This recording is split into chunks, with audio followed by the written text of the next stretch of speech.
I was never the type to linger after work, after errands, after anything. I liked to head straight home.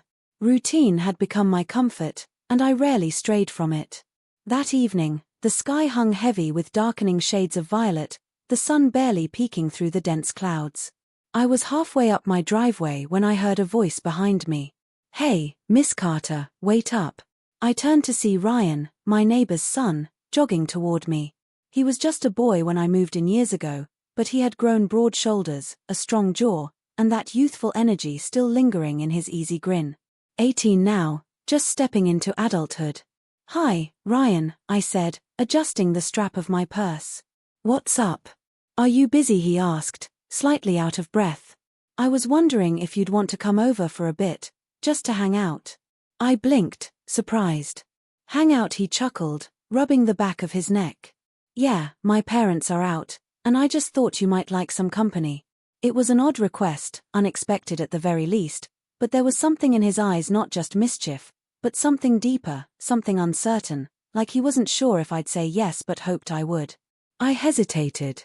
"Why not? I thought I wasn't rushing into anything, just stopping by." "All right," I said, my voice lighter than I expected. "Lead the way."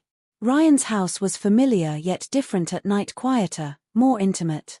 As I stepped inside, I noticed the soft glow of warm lamps, the scent of something faintly sweet lingering in the air. "You want something to drink?" he asked, heading to the kitchen. "Just water," I replied, flipping onto the bar stool near the counter. He poured a glass and slid it toward me, watching me with an expression I couldn't quite place. "I've been wanting to talk to you," he admitted.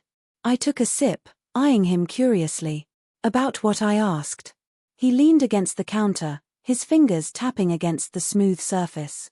"You ever feel like people don't really see you like they think they know you, but they don't?" I exhaled slowly, the words settling over me. "More than you know," I murmured. He studied me, his gaze thoughtful.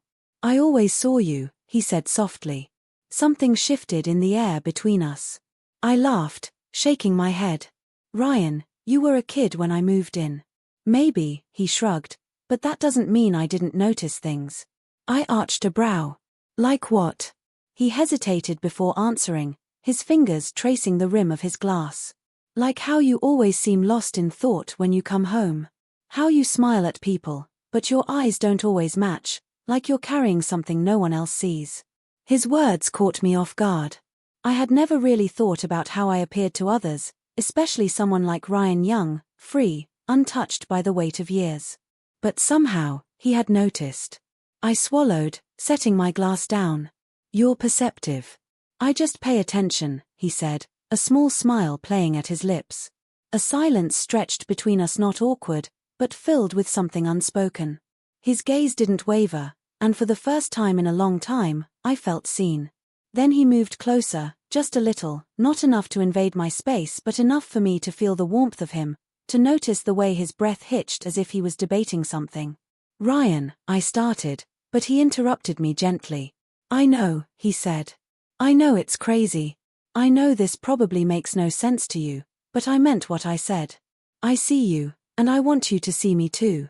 I couldn't deny the way my pulse quickened, the way my stomach knotted in a way that had nothing to do with nerves and everything to do with curiosity. It had been a long time since someone had looked at me like that. There are moments in life when you stand at a crossroads, knowing that no matter which path you take, things will never be the same. I could have laughed it off, made a joke, walked away.